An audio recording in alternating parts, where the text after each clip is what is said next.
Kortas Tipikor Polri meminta Hakim Tunggal Pengadilan Negeri Jakarta Selatan menolak permohonan pra-peradilan mantan Jampitsus Kejagung, Febri Adriansyah. Polri mengatakan prosedur penggeledahan dan penyitaan sesuai dengan aturan hukum. Dalam kasus TPPU Febri, polisi menyita 74 kg emas.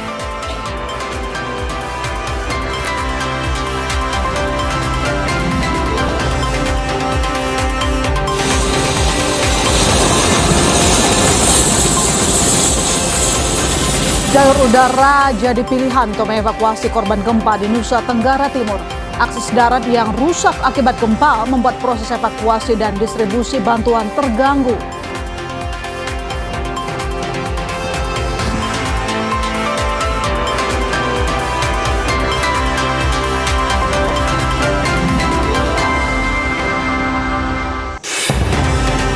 Presiden Amerika Serikat Donald Trump kembali membuat unggahan yang memprovokasi Iran. Melalui akun Truth sosialnya, Trump mengklaim Selat Hormuz sebagai wilayah baru milik Amerika Serikat.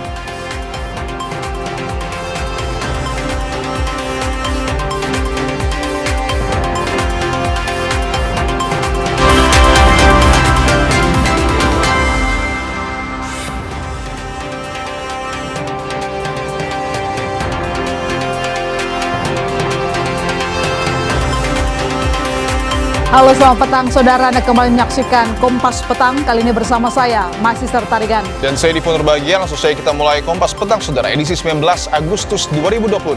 Dengan informasi pertama. Diduga akibat angin kencang dan gelombang tinggi, 2 kapal tabrakan di Pelabuhan Jailolo, Kabupaten Halmahera Barat.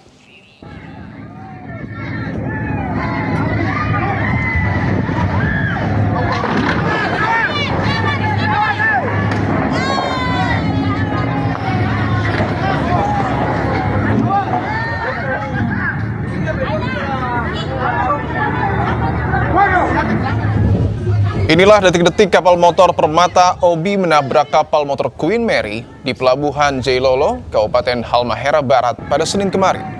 Awalnya KM Permata Obi ingin bersandar di dermaga pelabuhan, namun sebelum tali diikat, terjadi gelombang laut dan hembusan angin kencang yang membuat kapal menghantam KM Queen Mary yang berada di depannya. Tidak ada korban dalam insiden, namun benturan mengakibatkan kerusakan kapal dan sejumlah fasilitas pelabuhan yang alami kerusakan.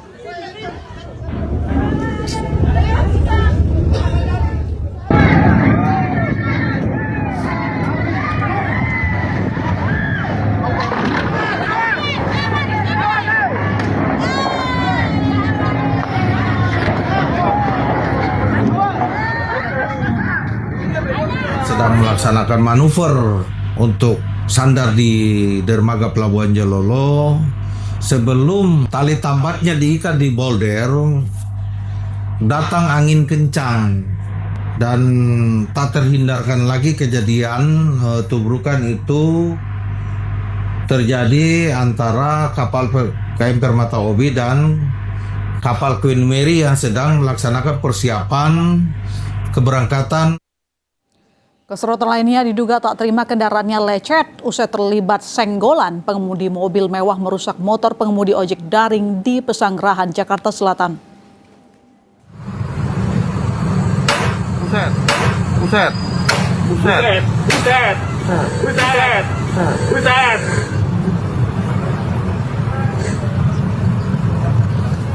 Masih pagi, janganlah emosi. Kepala orang mau dikeplak. Pelaku merusak motor pengemudi ojek menggunakan batu paving block. Meski pengemudi ojek online sudah meminta maaf karena menyenggol mobil pelaku, pengemudi mobil tetap menuntut ganti rugi dengan meminta KTP sebagai jaminan. Namun karena ditolak korban, hal inilah yang menjadi pemicu emosi pelaku hingga melakukan pengerusakan terhadap kendaraan korban.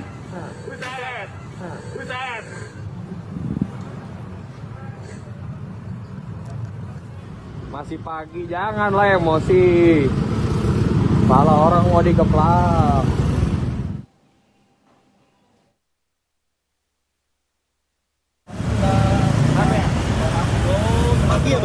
Soalnya Pak Mulyadi selaku ojek pangkalan itu baru narik.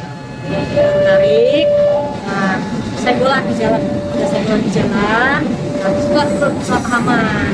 Mungkin ada sedikit masih sesaat dari Pak Didi itu pancing juga pengurusan. Karena Pak Didi selain pengurusan juga mengganggu ketertiban umum, karena yang dilakukan Pak Didi itu kan di fasilitas umum. Kesalahan saya ya menurut aja mohon maaf Pak, tolong jangan dendam ke saya Pak. Usai kejadian, pelaku mendatangi rumah korban dan meminta maaf. Kasus pengerusakan motor akhirnya berujung damai. Korban dan pelaku sepakat saling memaafkan setelah dimediasi polisi. Korban juga mendapat motor pengganti dari warga yang bersimpati terhadap korban.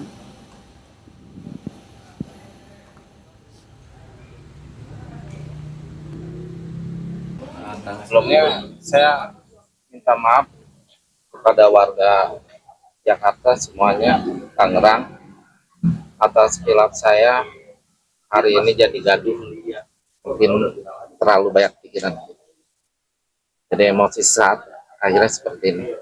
Saya mohon maaf. Saya baru keluar, cek apa? Uang juga belum, ya kan? Itu baru sekali tadi, ya, dengan itu saya bilang saya nggak punya uang untuk ganti, ya kan? Dan saya nggak merasa melukai mobil itu, ya. Karena kena tangan bukan kena motor. Membawa sabu cair dan rokok ilegal, tim gabungan menghentikan kapal kargo berbendera Tanzania di perairan Tanjung Parit, Bengkalis, Riau. Stop engine. Out.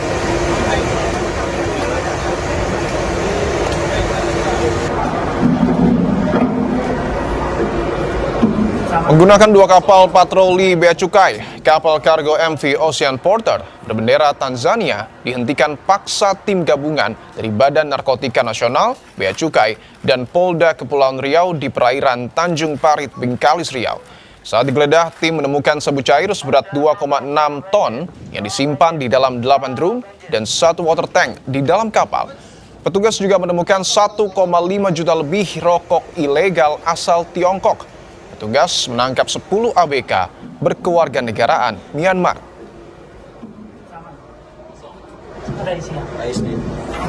Ternyata setelah diperiksa kapal tersebut berbendera Tanzania. Kapal tersebut bernama Ocean Porter.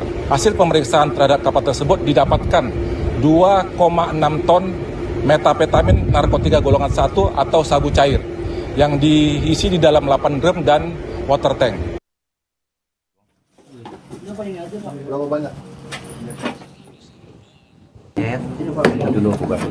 Masih terkait kasus narkoba, saudara, di wilayah Jagakarsa dan Pasar Minggu, Polda Metro Jaya membongkar pabrik rumahan narkoba jenis tembakau sintetis. Proses peracikan dilakukan di kamar kos. 2 tersangka ditangkap dengan barang bukti diantaranya 487 gram tembakau sintetis beserta bahan baku pembuatan. Hasil pemeriksaan sementara, kedua pelaku menjual narkotika melalui media sosial dengan sasaran para remaja.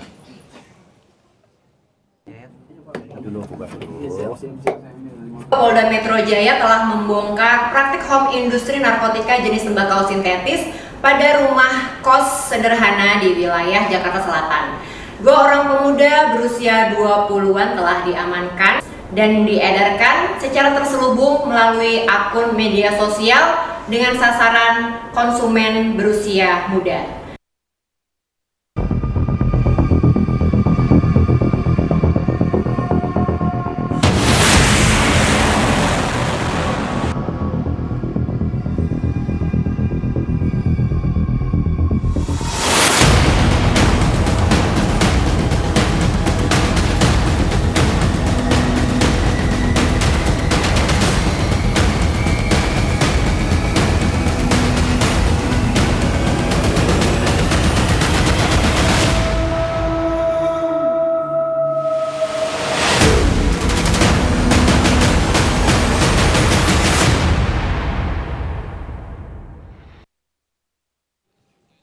Saudara, pemerintah Uni Emirat Arab menuding Iran menembakkan 2 rudal balistik ke wilayahnya. Kementerian Pertahanan Uni Emirat Arab mengklaim 2 rudal Iran dihalau dan jatuh di laut.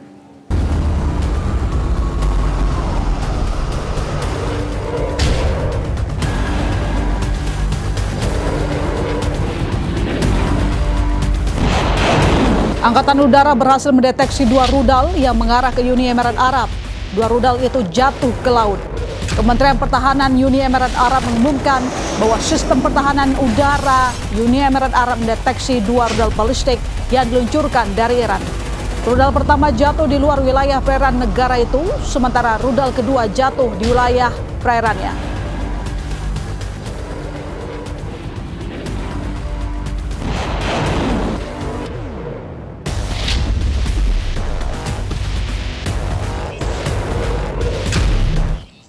Sebelumnya Uni Emirat Arab mengumumkan melalui media sosial X-nya menuliskan 2 rudal balistik yang terdeteksi berasal dari Iran, menargetkan navigasi maritim jatuh ke laut.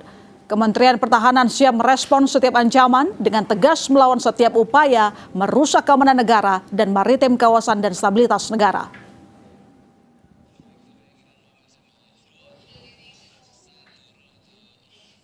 Sementara itu, eskalasi Iran dan Amerika Serikat kembali panas usai saling klaim penguasaan Selat Hormuz. Iran kembali memamerkan rudal di area publik di Teheran. Media Iran, Arab News, melaporkan militer Iran IRGC memamerkan rudal hulu ledak tinggi di alun-alun Teheran. Rudal merupakan senjata andalan Iran selain drone murah dalam pertempuran melawan Amerika dan Israel pada perang 60 hari pasca serangan yang menyebabkan gugurnya pemimpin tertinggi Iran Ayatollah Ali Khamenei.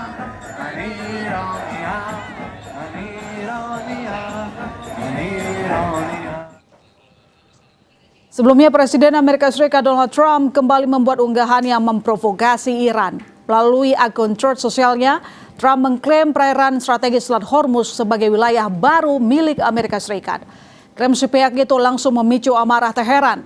Sang presiden membagikan peta selat beserta sekitarnya dengan area yang dilingkari dan diberi tulisan wilayah baru Amerika Serikat.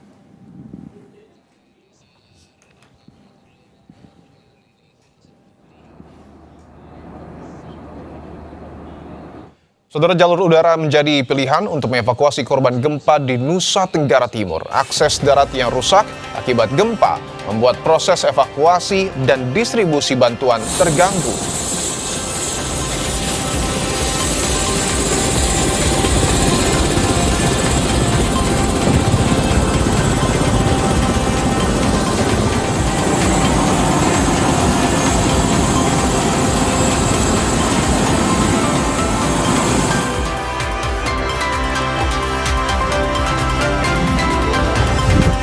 Sementara itu memasuki hari kelima pasca gempa magnitudo 7,7 di Pulau Flores, belum semua wilayah mendapatkan bantuan. Kami akan hadirkan laporan langsungnya. Usai jeda.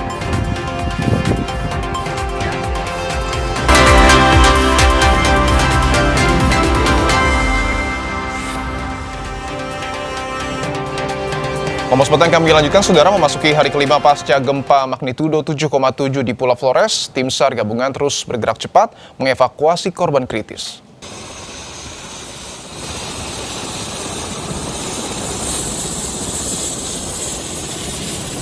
Satu helikopter Dolphin milik Basarnas berhasil mengevakuasi Adelina Dimias, seorang lansia berusia 77 tahun dari Manggarai Timur. Korban yang diduga alami patah tulang ini diangkut selama 30 menit menuju Rumah Sakit Umum Daerah Pratama Komodo Labuan Bajo guna mendapatkan perawatan intensif.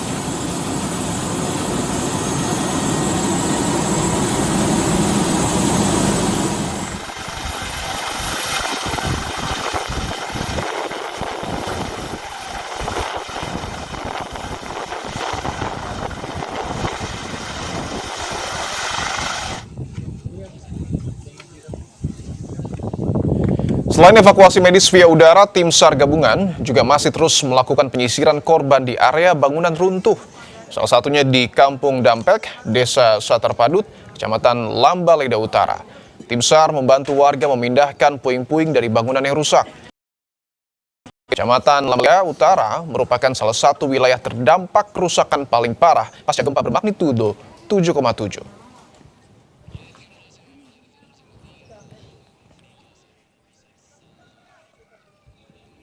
Memasuki hari kelima pasca gempa magnitudo 7,7 di Pulau Flores, belum semua wilayah mendapatkan bantuan.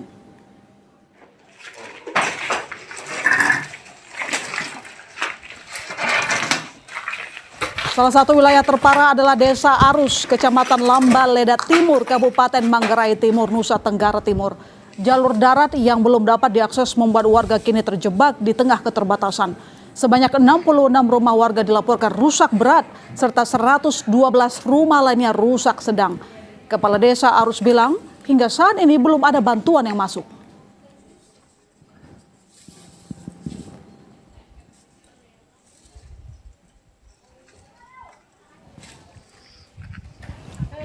Banyak rumah warga yang runtuh akibat gempa bumi hari Sabtu tanggal 12 Agustus 2026. Sejauh ini masyarakat hidup di tenda-tenda yang mereka buat sendiri, dan sejauh ini juga belum ada bantuan pemerintah yang masuk di desa saya.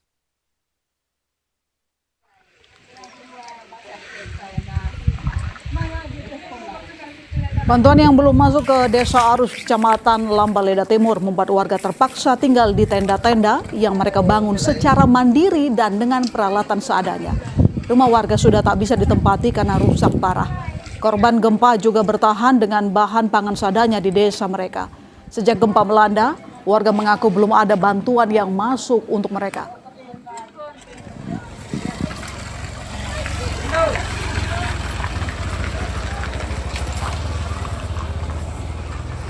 Kami sudah rasa tidak nyaman karena rumah kami sudah hancur begini. Kami hanya berdiri tenda-tenda seapa adanya, sehingga untuk ke depan barangkali ada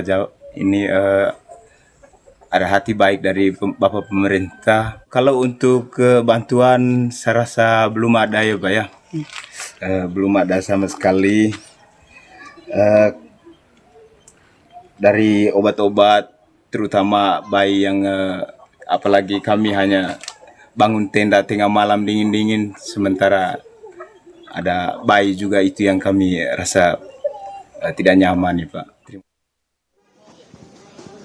Sementara itu bantuan bagi warga terdampak gempa Nusa Tenggara Timur terus mengalir. Sekretaris Kabinet Teddy Indra Wijaya menyatakan pemerintah telah mengirimkan total 253 ton bantuan logistik untuk penanganan dampak gempa bumi magnitudo 7,7 di Flores, Nusa Tenggara Timur. Posko bantuan berpusat di Labuan Bajo dan Maumere. Dari dua posko ini barulah bantuan didistribusikan ke lokasi terdampak, termasuk daerah yang masih terisolasi. Pesawat menuju NTT hari ini total membawa 65 ton logistik. Jadi sejak hari pertama 27 ton sampai dengan hari kelima ini sudah terangkut 253 ton logistik, baik itu makanan, minuman, tenda, perlengkapan kesehatan, dan perlengkapan lainnya yang dibutuhkan oleh warga terdampak di NTT. Soal distribusi bantuan ke korban bencana, Menkyu Purbaya mengingatkan pentingnya koordinasi dan komunikasi antara BNPB dan BPDB untuk mendata daerah mana saja yang masih belum terjangkau bantuan. Saat ini banyak sudah bantuan dari luar NTT yang tiba di posko-posko bantuan, sehingga penting untuk koordinasi dalam pendistribusian bantuan agar merata.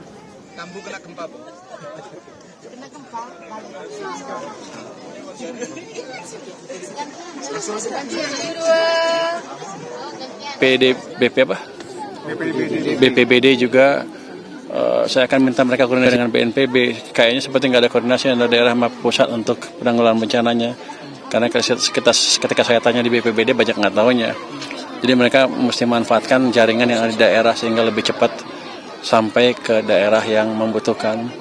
Jadi nanti kan informasi yang Anda kasih ke BNPB untuk lebih cepat melihat daerah tersebut sehingga semuanya bisa tertangani dengan baik. Berdasarkan data Pusat Data Informasi dan Komunikasi Kebencanaan BNPB, per 18 Agustus 2026 pukul 17, jumlah korban meninggal akibat gempa NTT sebanyak 70 orang dan korban luka 1.184 orang. Sementara jumlah warga terdampak yang mengungsi mencapai 40.216 jiwa.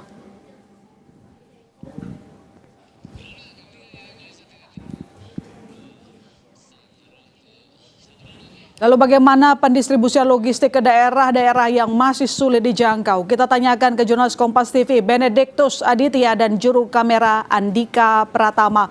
Bene, dari data di lapangan, apakah berapa banyak daerah yang belum mendapatkan bantuan? Lalu kemudian 253 ton bantuan logistik yang diberikan dari pusat cukup untuk berapa wilayah?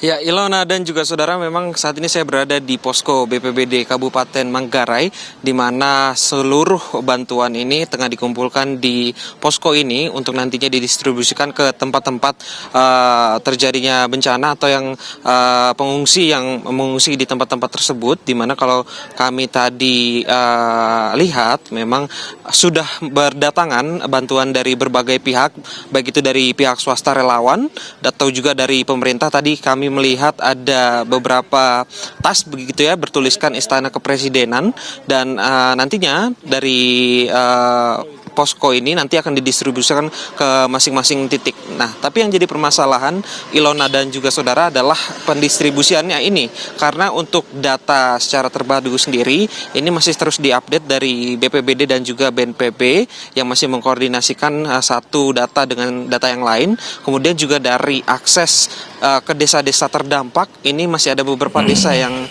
belum bisa diakses. Dari informasi yang kami terima terutama dari wilayah Kabupaten Manggarai Timur, ini beberapa desa seperti Desa Arus di Kecamatan Lambaleda Timur dan juga di Kecamatan Pota ini masih belum bisa diakses, dan beberapa warga hingga hari keempat ini masih belum menerima bantuan dari posko begitu ya, sehingga masih harus bertahan di tenda-tenda pengungsian tanpa adanya bantuan dari posko. Ilona. Baik Bene, sebenarnya apalagi bantuan yang sangat dibutuhkan oleh masyarakat. 5 hari pasca bencana, banyak masyarakat yang menolong diri mereka secara mandiri. Apa respon Pemda, lalu kemudian apa info update yang Anda dapatkan dari pusat?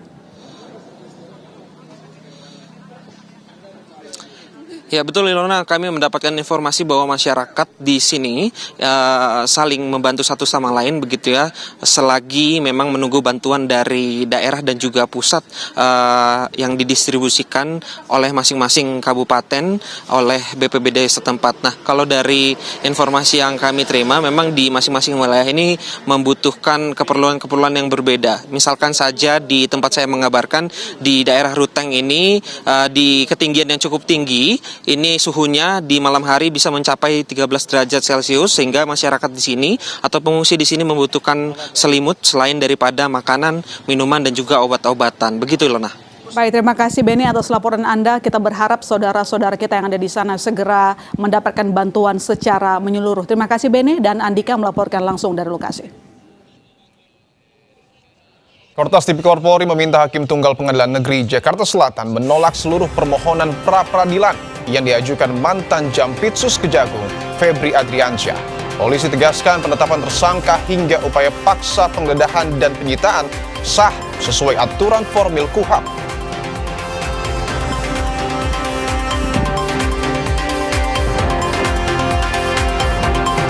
Mantan Jaksa Agung Muda Tindak Pidana Khusus Febri Adriansyah meminta Kejaksaan Agung mengembalikan barang bukti emas seberat 74 kg dan uang tunai ratusan miliar rupiah yang saat ini disita penyidik.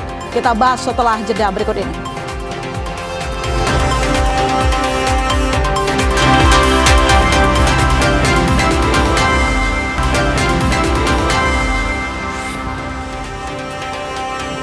Di Pondok Bahagia masih menemani Anda di Kompas Petang Saudara. Kortas Tipikor Polri meminta Hakim Tunggal Pengadilan Negeri Jakarta Selatan untuk menolak seluruh permohonan pra-peradilan yang diajukan mantan Jampitsus Kejagung Febri Adriansyah.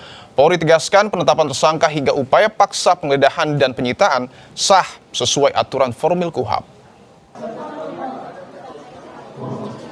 Dalam sidang pra-peradilan dengan agenda tanggapan termohon di PN Jakarta Selatan, Polri menegaskan penetapan tersangka telah didasari minimal 2 alat bukti melalui gelar perkara khusus yang digelar pada 13 Januari 2026. Penyidik meningkatkan status perkara TPPU ex Jampitsus ke tingkat penyidikan Dalam kesimpulannya, Polri menilai seluruh prosedur termasuk penggeledahan dan penyitaan sudah sesuai hukum acara pidana.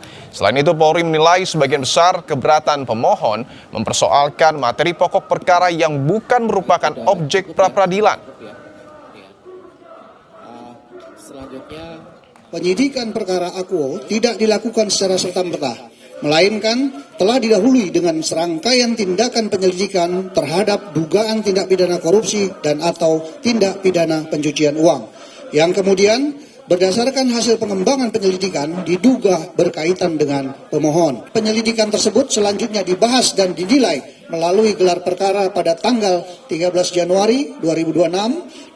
Berdasarkan hasil gelar perkara tersebut disimpulkan adanya dugaan tindak pidana yang cukup untuk dilakukan proses penyidikan, sehingga perkara kemudian ditingkatkan dari tahap penyelidikan ke tahap penyidikan.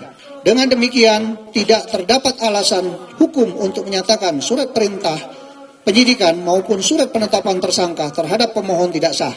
Oleh karenanya, dalil serta petitum pemohon yang memohon agar pengadilan menyatakan penetapan tersangka tidak sah patut untuk ditolak seluruhnya atau setidak-tidaknya dinyatakan tidak beralasan hukum.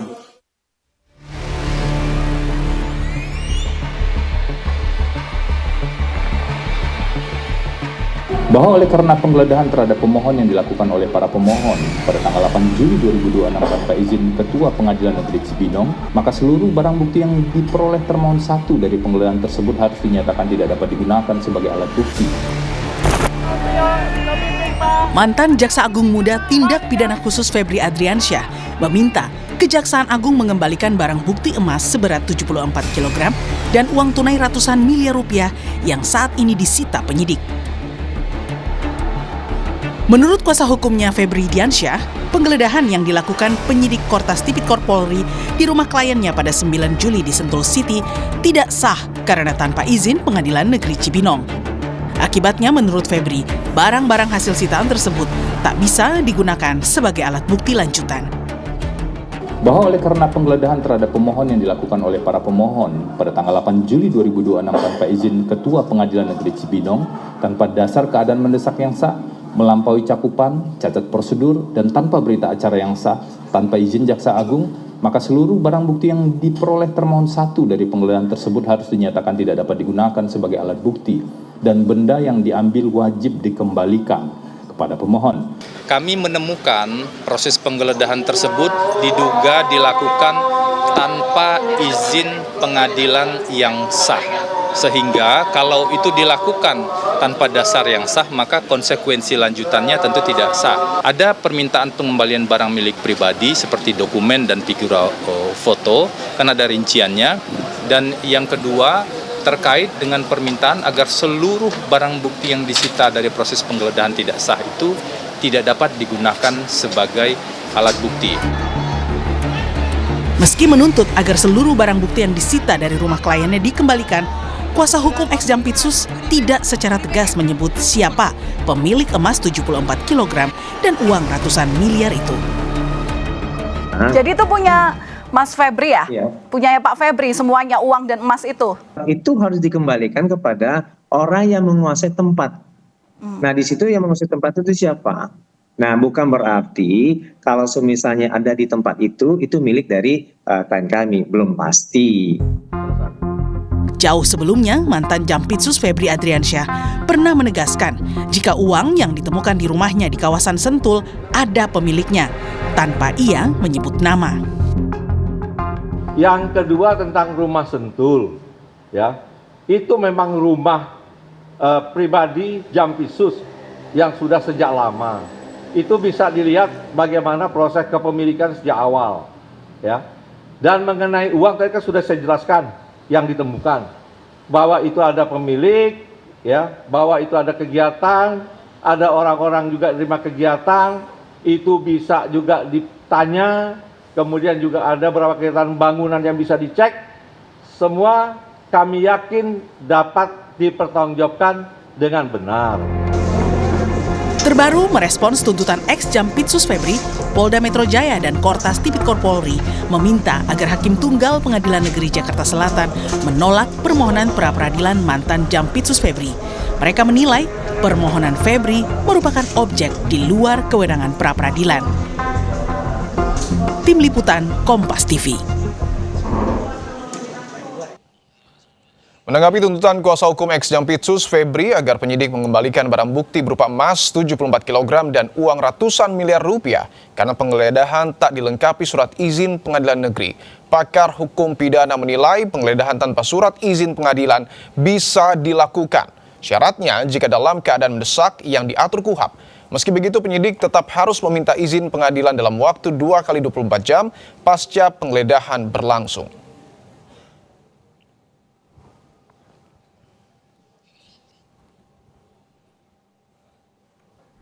Penggeledahan itu adalah sebagai syarat untuk juga melakukan mencari pembuktian.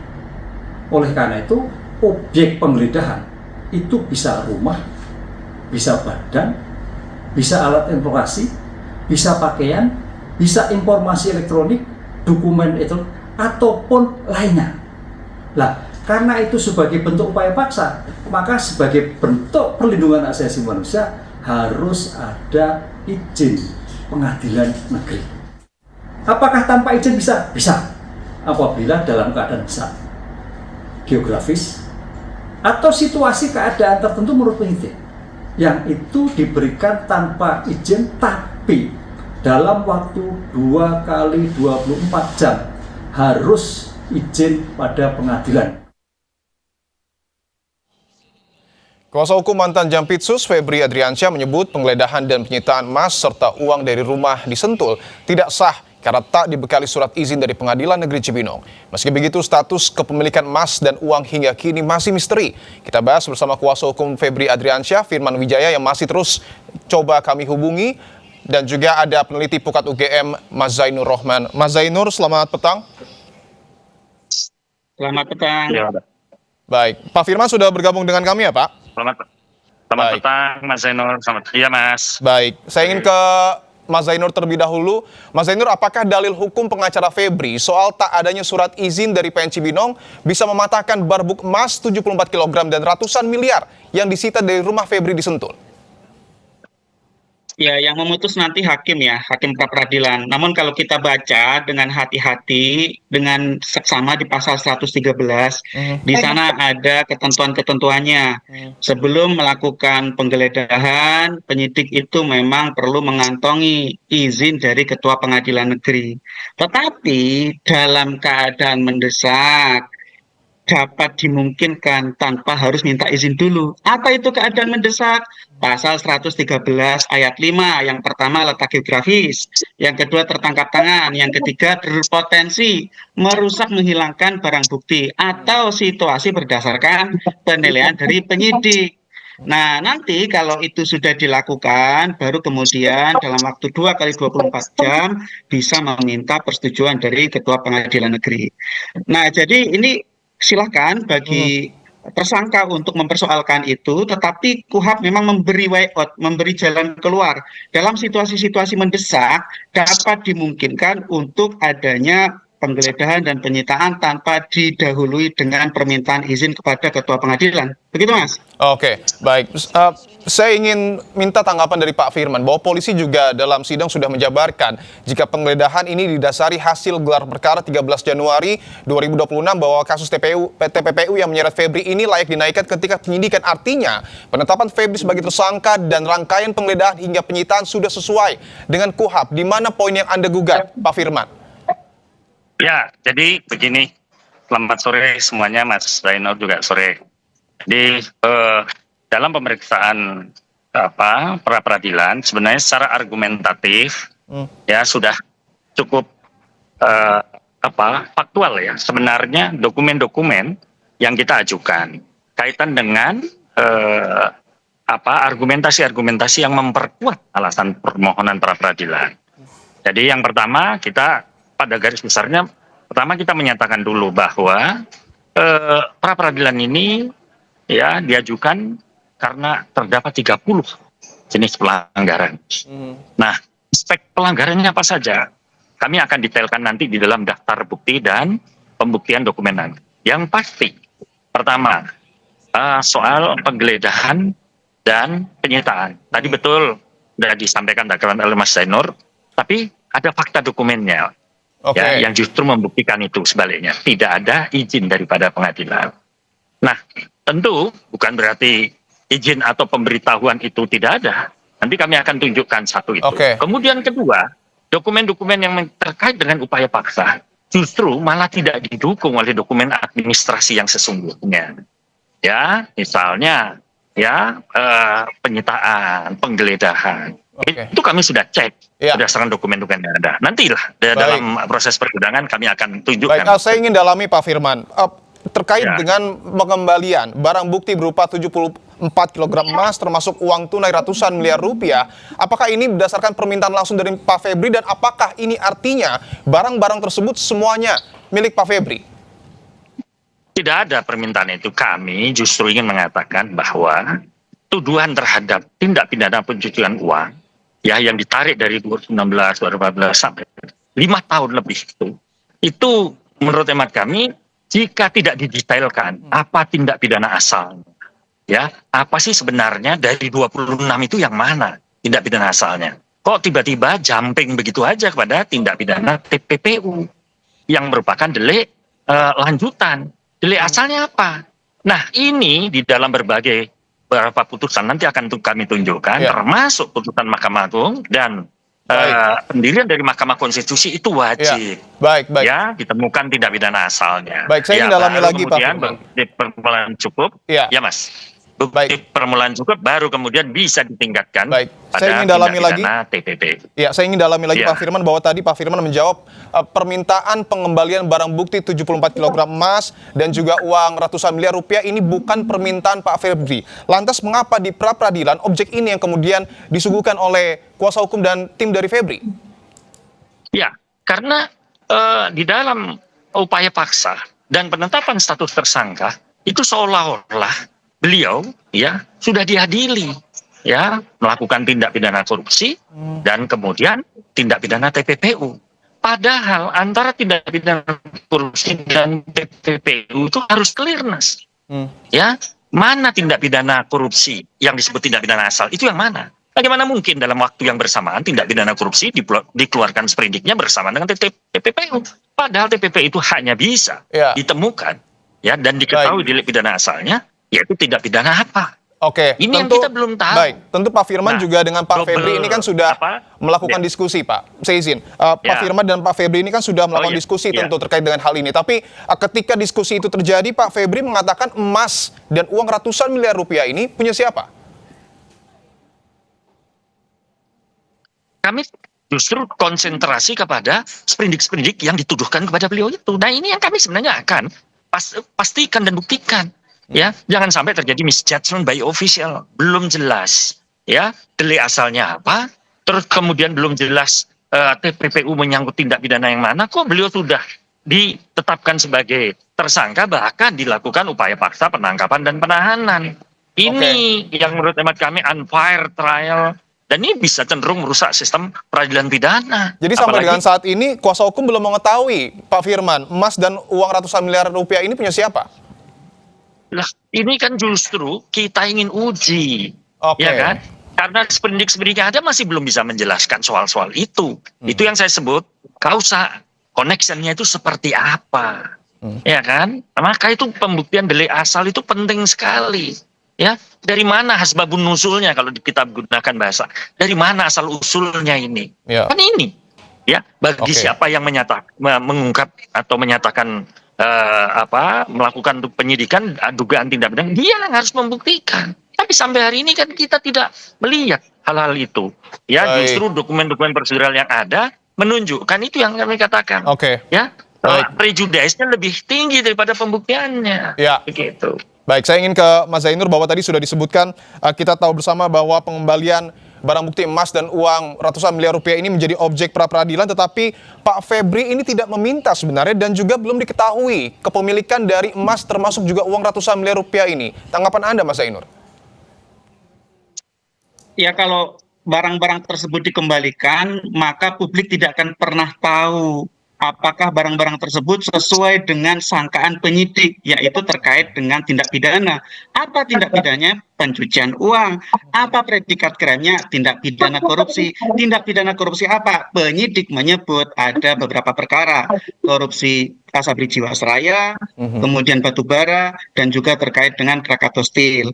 Nah, yang kedua, saya punya posisi yang berbeda secara akademis, dan saya lihat juga memang dari sisi akademisi semua ada mazhabnya begitu ya. Saya menganut bahwa TPPU itu memang disyaratkan tindak pidana asalnya, tetapi tidak wajib dibuktikan terlebih dahulu.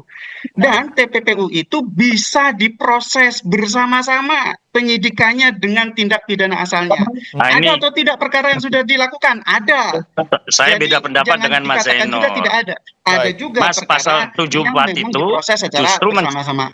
Nah, yang ketiga saya ingin katakan bahwa ketika perkara ini dikatakan harus mengembalikan barang-barang, pertanyaannya dikembalikan kepada siapa kalau pemiliknya justru dipertanyakan oleh tersangka. Jadi mau dikembalikan ke siapa? Penyidik mau mengembalikan kepada siapa? Itu jadi pertanyaan. Dikembalikan kepada tempatnya. Lo nanti siapa tempat itu yang memiliki itu? Betul. Baik, silakan Pak Firman untuk menanggapi. Lanjutkan ya. Jadi pra-peradilan ini sekali lagi saya harus sampaikan kita disiplin aja. Pra-peradilan ini kan aspek formil. Ya, pengujian pada aspek formil. Kalau bisa kita buktikan yang substansial ya kenapa tidak? Tapi kan sistem peradilan kita, hukum acara pidana kita membatasi pada aspek prosedur formil. Due proses formilnya. Nah, maka itu tadi saya sampaikan. Tidak mungkin ketemu baru tindak pidana asalnya.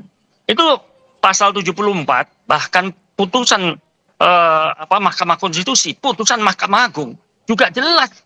Yang masa zaman Pak Arti Jawa Al-Kostar mengatakan harus ada bukti permulaan cukup dulu. Ya, dari tindak pidana asalnya, baru kemudian bukti permulaan cukup dulu, baru tindak pidana TPPU-nya. Jadi tidak common sense secara prosedural. Bagaimana mengadili TPPU-nya terlepas dari tindak pidana asalnya, wong dia itu tindak pidana lanjutan kok. Dia bukan tindak pidana yang berdiri sendiri.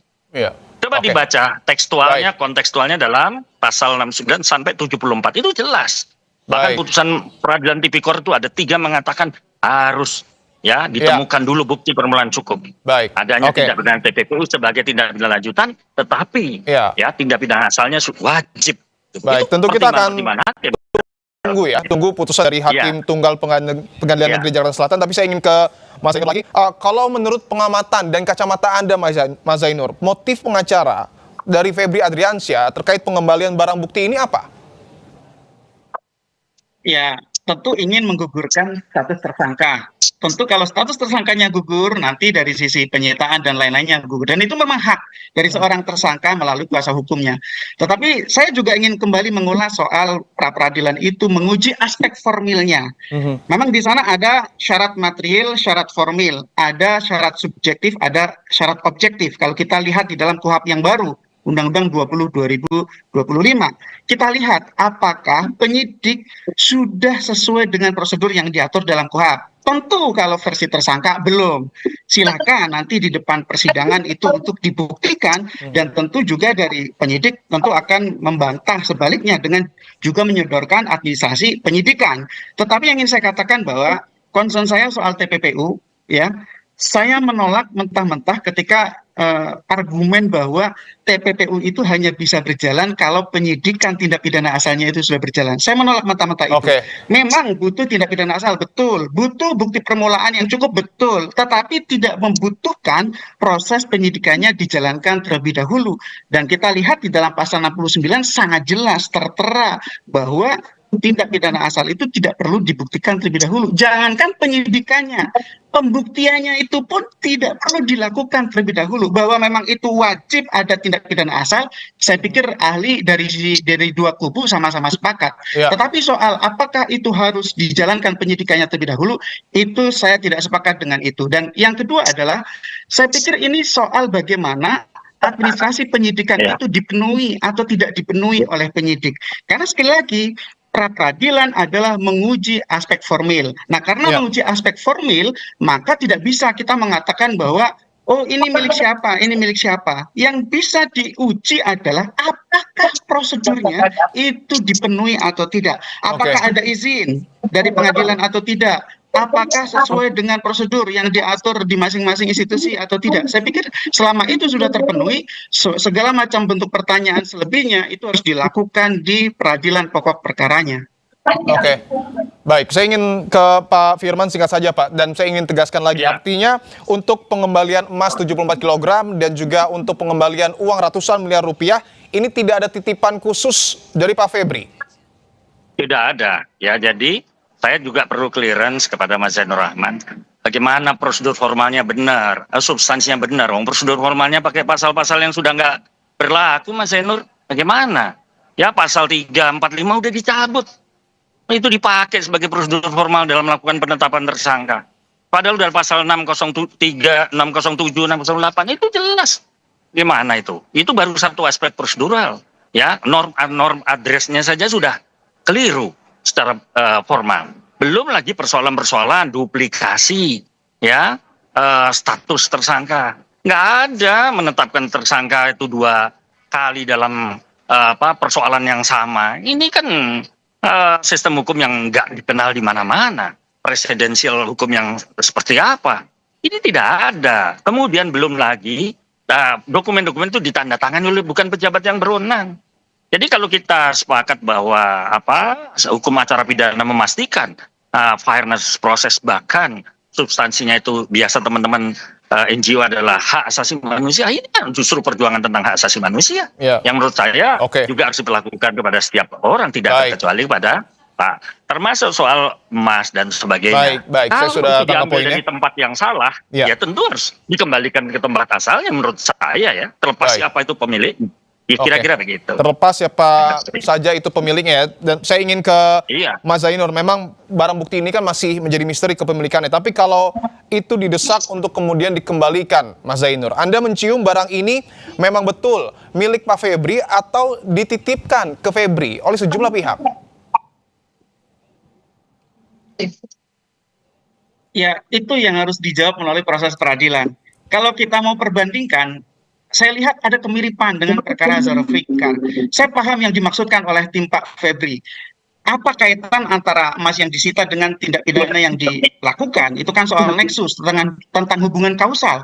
Nah, ketika FA ini sebagai jampitsus, ada satu perkara terkait dengan Zara Afrika, bahwa ketika sudah ada tindak pidana asal yang terkait dengan harta yang diduga merupakan harta tindak pidana pencucian uang, maka kemudian TPPU-nya bisa dijalankan. Tapi oke lah, itu silakan nanti di dalam upaya-upaya yang dilakukan oleh kedua belah pihak.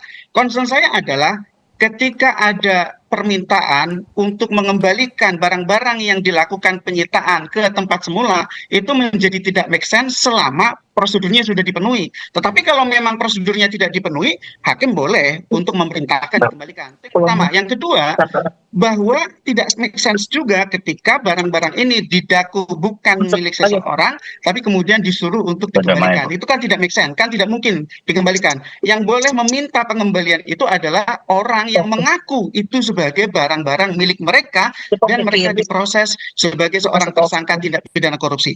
Jadi ini hanya make sense kalau memang misalnya ada seseorang mengaku sebagai pemilik barang itu, misalnya DR yang mempersoalkan itu, silakan selama DR bisa membuktikan dari mana, bagaimana prosedurnya dan seterusnya, silakan. Tetapi kalau orang lain, saya pikir itu tidak masuk akal.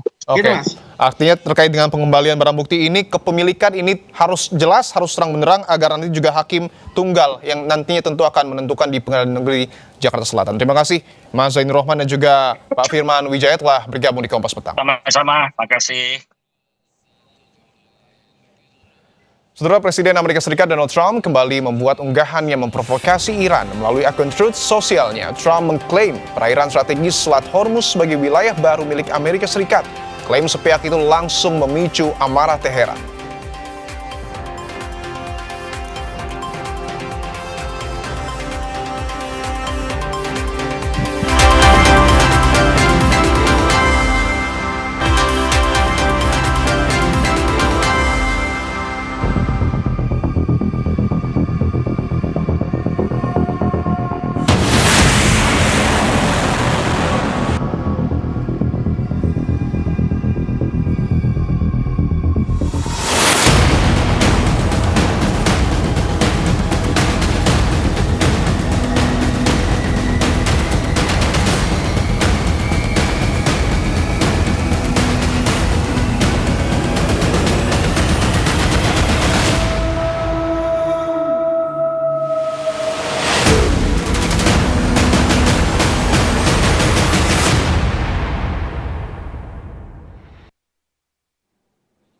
Saudara, pemerintah Uni Emirat Arab menuding Iran menembakkan 2 rudal balistik ke wilayahnya. Kementerian Pertahanan Uni Emirat Arab mengklaim 2 rudal Iran dihalau dan jatuh di laut.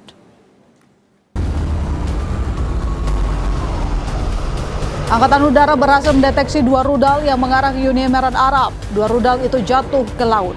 Kementerian Pertahanan Uni Emirat Arab mengumumkan bahwa sistem pertahanan udara mendeteksi 2 rudal balistik yang diluncurkan dari Iran. Rudal pertama jatuh di luar wilayah perairan negara itu, sementara rudal kedua jatuh di dalam wilayah perairannya.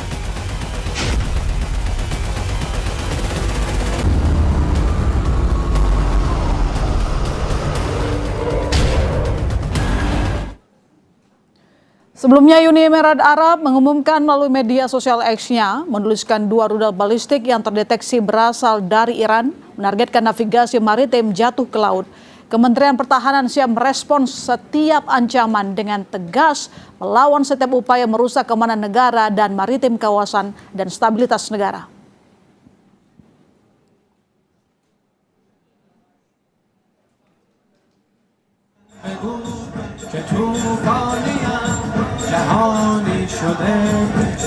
Sementara itu, eskalasi Iran dan Amerika Serikat kembali panas usai saling klaim penguasaan Selat Hormuz. Iran kembali memamerkan rudal di area publik di Teheran. Media Iran melaporkan militer Iran IRGC memamerkan rudal hulu ledak tinggi di alun-alun Teheran. Rudal merupakan senjata andalan Iran selain drone murah dalam pertempuran melawan Amerika dan Israel pada perang 60 hari pasca serangan yang menyebabkan gugurnya pemimpin tertinggi Iran, Ayatollah Ali Khamenei.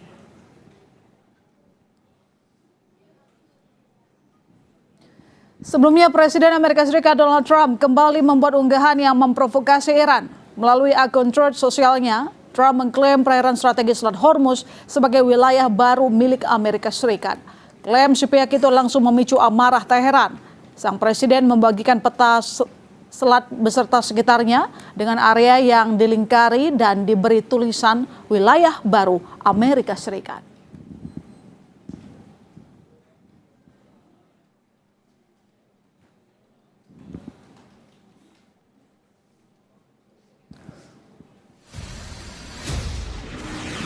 Unggahan provokatif Presiden Amerika Serikat Donald Trump memancing reaksi keras dari Teheran. Mohsen, penasehat militer pemimpin tertinggi Iran, mengecam pernyataan Donald Trump dan menyebut ambisi Amerika Serikat untuk menguasai Selat Hormuz sebagai mimpi.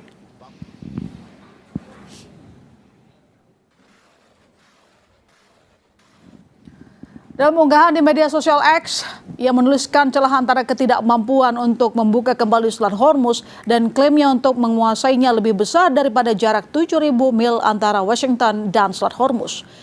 Ia juga menyiapkan foto bertuliskan beberapa mimpi terlalu jauh dari kenyataan.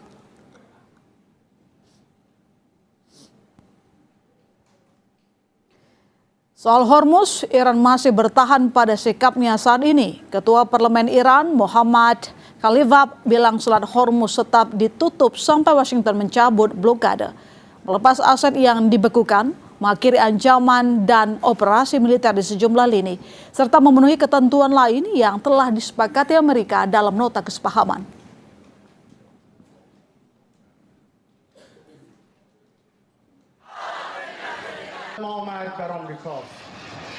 Ketua Parlemen Iran Khalifah juga menuding Washington saat ini masih terus berupaya menekan Iran secara ekonomi dan memecah belah negara itu dari dalam. Pernyataan Khalifah ini diperkuat penasihat Garda Revolusi Iran Muhammad Reza Naqvi yang mengklaim bahwa Amerika Serikat telah gagal sejak awal dalam upayanya untuk menggulingkan pemerintahan Iran dan memecah belah negara tersebut. و روشن بگویم تا زمانی که تعهدات آمریکا در تفاهم نامه از جمله رفع محاصره، آزادی اموال بلوکه شده، رفع تحریم نفت، پایان تهدید و عملیات نظامی در همه جبهه‌ها و دیگر شروطی که در تفاهم نامه آمریکا با آن متحد شده است اجرایی نشود، تنگه باز نخواهد شد. Lalu apa motif Presiden Amerika Serikat Donald Trump membuat unggahan provokatif di tengah buntunya negosiasi dengan Iran? Kita bahas bersama Wibawanto Nugroho Widodo, pakar geopolitik dan keamanan nasional sekaligus Ketua Bidang Kebijakan Luar Negeri DPPI Lemhanas RI dan peneliti Asia Middle East Center Pizarro Ghazali. Selamat petang, Mas Wibawanto. Selamat petang, Mas Ghazali. Selamat petang, Mbak Ilona. Ya, saya ke Mas Wibawanto dulu kalau begitu. Mas Wibawanto, apa yang Anda baca? Motif apa yang ingin disampaikan Trump melalui unggahan provokatif Hormuz sudah jadi kekuasaan dari Amerika?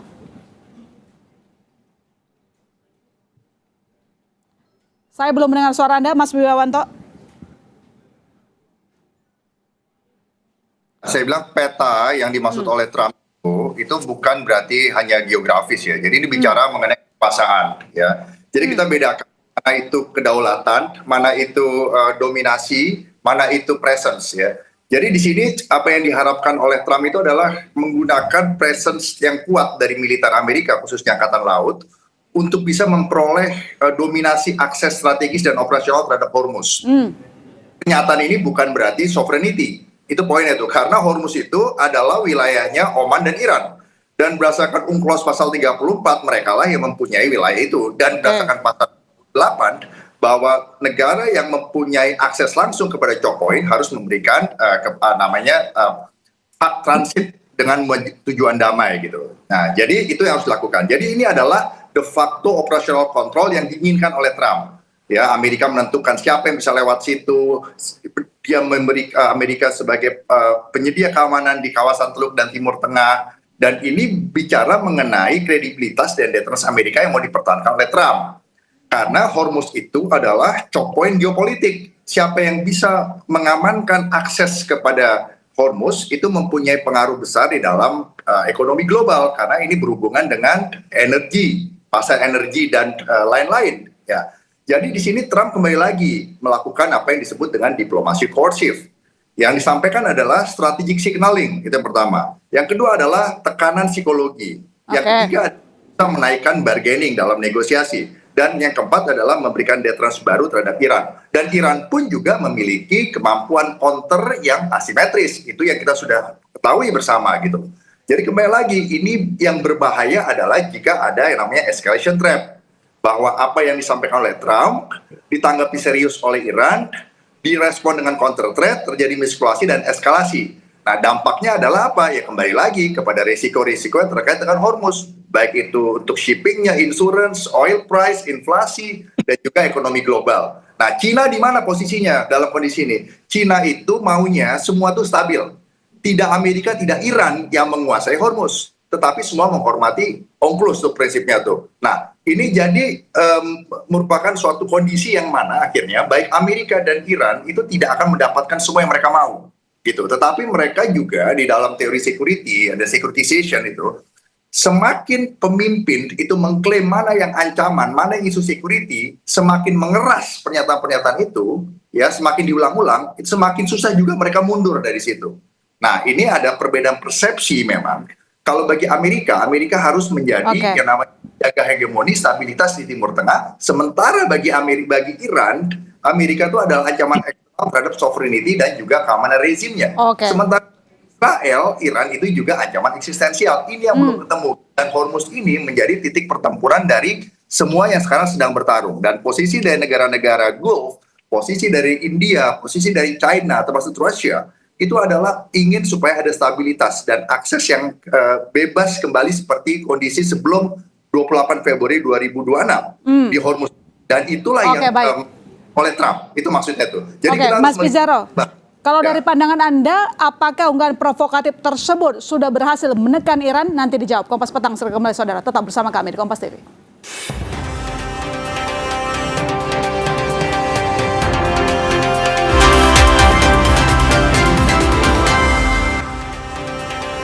Anda kembali menyaksikan Kompas Petang. Jadi Mas Pizarro, apakah Anda melihat bahwa saat ini Iran sudah tertekan dengan unggahan provokatif dari Amerika Serikat? Toh buktinya mereka sudah merespon bahwa membantah pernyataan dari Trump.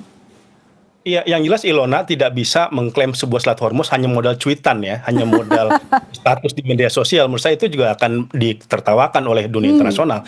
Dan itu yang sekarang terjadi di Iran ya. Di Iran kita melihat mereka nggak begitu sangat serius merespon pernyataannya Donald Trump. Bahkan kita lihat ya petinggi-petinggi IRGC mengatakan kami lebih percaya supir taksi ketimbang Donald Trump. Karena klaim-klaim dia selama ini yang mengatakan menguasai Selat Hormuz atau bahkan mengenal Selat Hormuz itu tidak confirm di lapangan. Bahkan yang menarik Ilona kalau kita lihat ya sekarang misalkan di kapalnya saja di US Abraham Lincoln itu kan laporan-laporan mengatakan terjadi krisis mental, tekanan mental bagi para awak Amerika Serikat yang sudah hampir 9 bulan tidak pernah visit port ya, tidak pernah menyentuh pelabuhan gitu. Kemudian bagaimana cara Donald Trump kemudian oke lah mungkin teritori itu menguasai teritori itu jauh atau mendominasi lah selemah-lemahnya iman Amerika Serikat gitu ya untuk melakukan tekanan di Selat Hormuz. Itu kan juga tidak terkonfirmasi. Kalau kita lihat Iran masih bisa menembak kapal-kapal Uni Emirat Arab kan kemarin ada kapal ADNOC di Selat Hormuz yang kapal Uni Emirat Arab yang ditembak oleh Iran dan menariknya untuk pertama kali Iran itu pakai drone laut gitu. Jadi saya lihat ada dua pola sekarang yang terjadi di Iran ya. Pertama dia semakin mengintensifkan produksi militer alutsista untuk kemudian mengantisipasi jika kalau memang terjadi perang panjang, kemudian polanya udah berubah tuh pada kualitas serangan dia memakai drone laut, kemudian serangan inisiatif misalnya ke Yordan, dan ini saya lihat tidak lepas ketika kemudian memang diplomasi, negosiasi itu masih jalan buntu. Kemudian juga kalau kita lihat memang Iran udah nggak begitu saat mementingkan lah apa kata Donald Trump gitu kan, klaim-klaim Donald Trump gitu, bahkan untuk masuk ke meja perundingan itu kan juga kita lihat masih belum ada tanda-tandanya. Makanya kan sekarang kalau kita Ilona itu ada pergeseran shifting dari para mediator yang tadinya misalkan Pakistan begitu mendominasi untuk melakukan mediasi, tapi kalau kita lihat karena sudah buntu juga ada aktor-aktor baru misalkan kayak Iran, kayak Turki dan sebagainya untuk kemudian membawa Iran kembali mau masuk meja perundingan. Tapi sampai sekarang itu masih sulit. Mas Wibawanto, ini bukan sekali dua kali Trump mengeluarkan statement yang bahkan diragukan, tidak benar, tidak pernah terbukti begitu. Jadi sebenarnya strategi apa yang tengah disiapkan oleh Amerika? Ya, jadi kita harus melihatnya tuh dari teori struktural realism ya, bahwa kondisi anarki di dunia ini, di mana tidak ada kekuatan lebih besar dari negara di atas negara dalam sistem dunia, itu dibutuhkan yang namanya kekuatan, pertarungan terhadap untuk survive, mengamankan kepentingan nasionalnya dan harus mengandalkan power, itu poinnya tuh. Nah makanya ada yang namanya balance of power, ada yang namanya balance of threat, ada yang namanya balance of interest. Balance of power itu adalah kuat kalau kuat, threat ancaman-ancaman, dan balance of interest itu adalah negara yang interestnya sama, dalam hal ini misalnya Cina dan negara-negara lain itu sama interestnya, mereka mau supaya ini stabil kembali kepada kondisi sebelum kalau adanya. Keinginan mereka adalah kestabilan, Mas Wibawanto, maaf saya potong, artinya apakah negara-negara di global termasuk yang punya kebutuhan di Selat Hormuz akan lebih memilih Amerika ketimbang Iran? Ya, jadi jawabannya akan begini, kita lihat ya polanya ya, map yang Trump bilang, itu apa maksudnya? Sinyal kekuasaan, kembalikan kepada kami untuk mengestablish kondisi di UNCLOS, kondisi di Hormuz seperti sebelum 28 Februari. Itu poinnya tuh Trump yang mau sampaikan ya. Dua, power. Kami tidak mengejar yang namanya dominasi dalam konteks sovereignty. Tetapi power US Navy bisa bekerja sama, US military bisa bekerja sama dengan negara-negara lain untuk mengamankan kembali, untuk mengenforce nilai-nilai UNCLOS di situ. Itu maksudnya. Law ini maksudnya adalah yang tadi disampaikan oleh Mas Pisaro tuh, tidak ada yang namanya bisa mengklaim sovereignty hanya lewat sosial media. Nah mungkin itu ada hukum internasionalnya. Market ini bicara mengenai interdependency, ya, jadi aliran liberalisme. Semua itu saling membutuhkan. Iran pun membutuhkan, gitu, ya, bahwa market global market untuk energi ini harus stabil. Dan berikutnya eskalasi itu merugikan semuanya, gitu loh. Nah makanya saya mau tekankan di sini adalah strategi ini harus bisa ada kompatibilitas antara apa yang Amerika inginkan, apa yang Iran inginkan, dan juga apa yang negara-negara Gulf Country Council dan Great Power lain itu inginkan. Nah, hanya kalau kembali lagi ke pertanyaan tadi Mbak, itu konteksnya itu adalah sekarang semua itu harus bisa menahan diri, kembali lagi ke sana.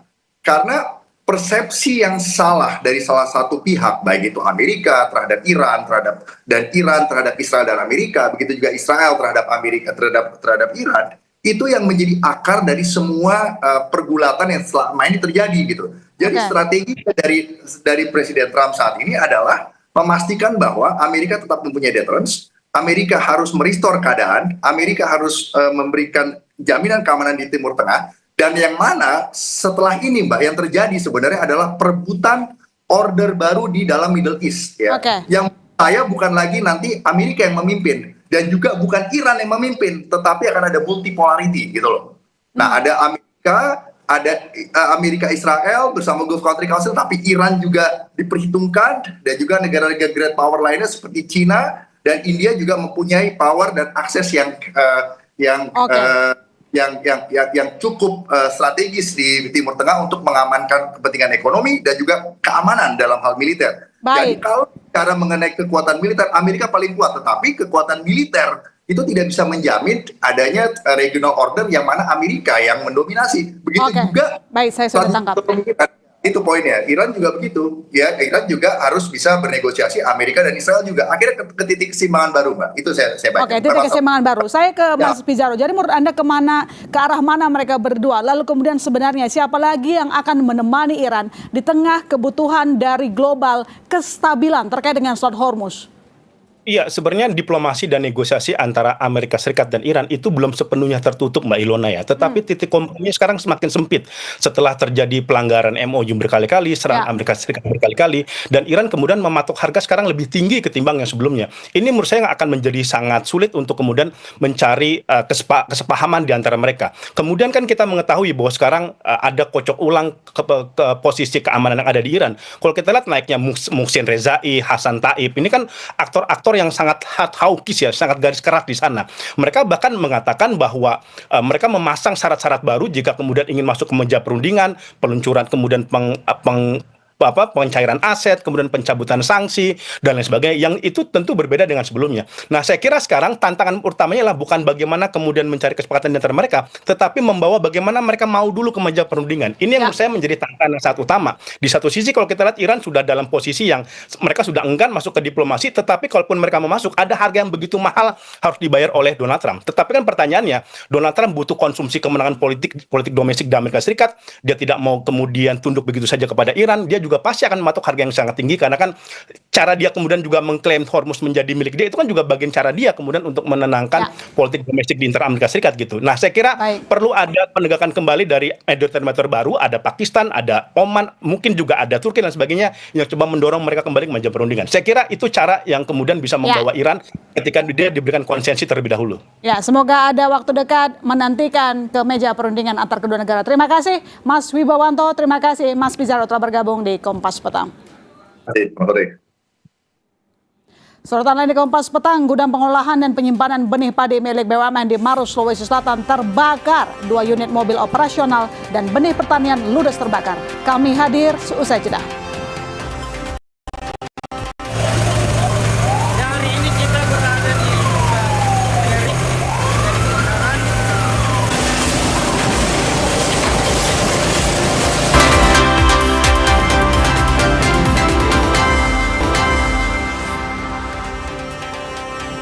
Kompas Petang kami lanjutkan, saudara. Gudang pengolahan dan penyimpanan benih padi milik BUMN di Maros, Sulawesi Selatan terbakar. 2 unit mobil operasional dan benih pertanian ludes terbakar.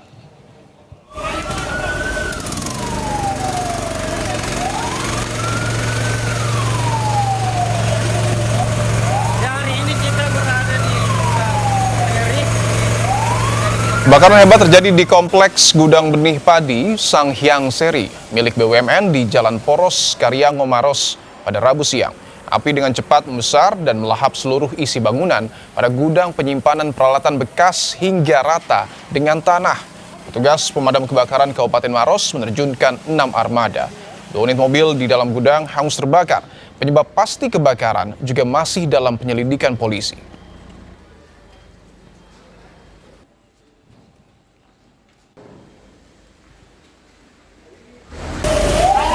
Diduga tak terima kendaraannya lecet usai terlibat senggolan, pengemudi mobil mewah merusak motor pengemudi ojek daring di Pesanggerahan, Jakarta Selatan.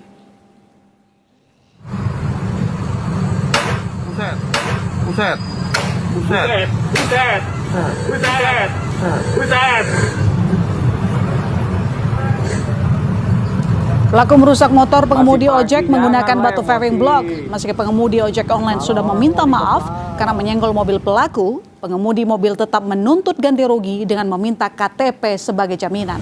Namun karena ditolak korban, hal inilah yang menjadi pemicu emosi pelaku hingga melakukan pengerusakan terhadap kendaraan korban. Dia Pak Mulyadi selaku ojek pangkalan itu baru narik. Nah, senggol di jalan. Ada senggol di jalan.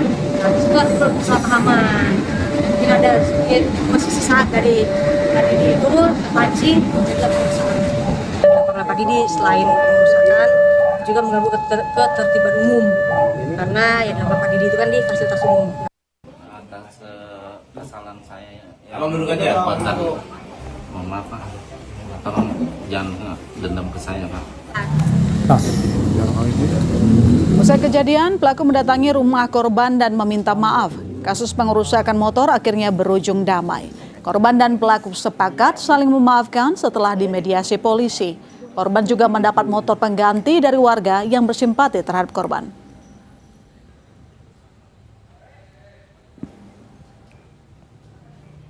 Sebelumnya saya minta maaf kepada warga Jakarta semuanya, Tangerang, atas kilap saya hari ini jadi gaduh, mungkin terlalu banyak pikiran, jadi emosi saat akhirnya seperti ini. Saya mohon maaf. Saya baru pulang, uang juga belum, ya kan, itu baru sekali nyari, ya, dengan itu saya bilang saya nggak punya uang untuk ganti, ya kan, dan saya nggak merasa nyukain mobil itu, ya, karena kena tangan bukan kena motor. Saudara, seorang kurir menjadi korban pencurian kendaraan bermotor saat mengantarkan paket di perumahan Cengkareng Indah, Jakarta Barat. Tak hanya sepeda motor yang raib, 63 paket yang dibawanya turut dibawa kabur oleh pelaku.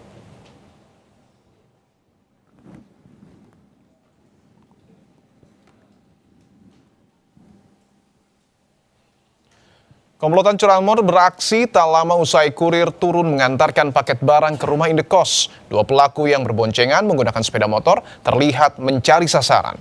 Karena mendengar suara knalpot motornya, korban langsung bergegas turun, namun pelaku keburu kabur dengan membawa 63 paket.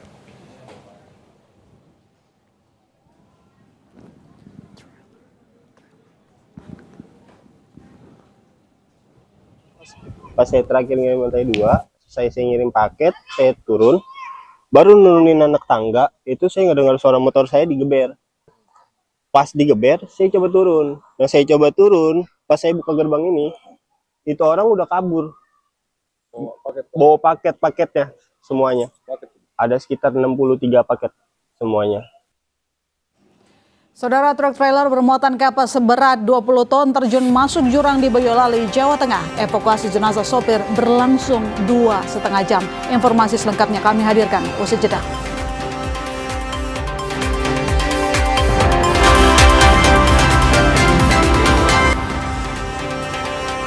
Saudara, truk trailer bermuatan kapas seberat 20 ton terjun ke jurang sedalam 15 meter di Boyolali, Jawa Tengah. Pengemudi truk meninggal usai terjepit di kabin truk. Proses evakuasi jenazah pengemudi truk berlangsung dramatis, melibatkan tim gabungan dari SAR, Damkar, polisi, dan TNI. Tim mengangkat bagian depan truk menggunakan derek karena kondisi lokasi cukup terjal di dalam jurang sedalam 15 meter. Keluarga korban menangis melihat proses evakuasi. Polisi menjelaskan kecelakaan tunggal diduga akibat tertidur saat berkendara, truk oleng ke kanan dan terperosok ke jurang. Dugaan sementara untuk kendaraan kami sampaikan microslip karena tidak ada pengereman sama sekali, tidak ada bekas jejak rem yang tertinggal maupun apa, dan dari arah Semarang menuju.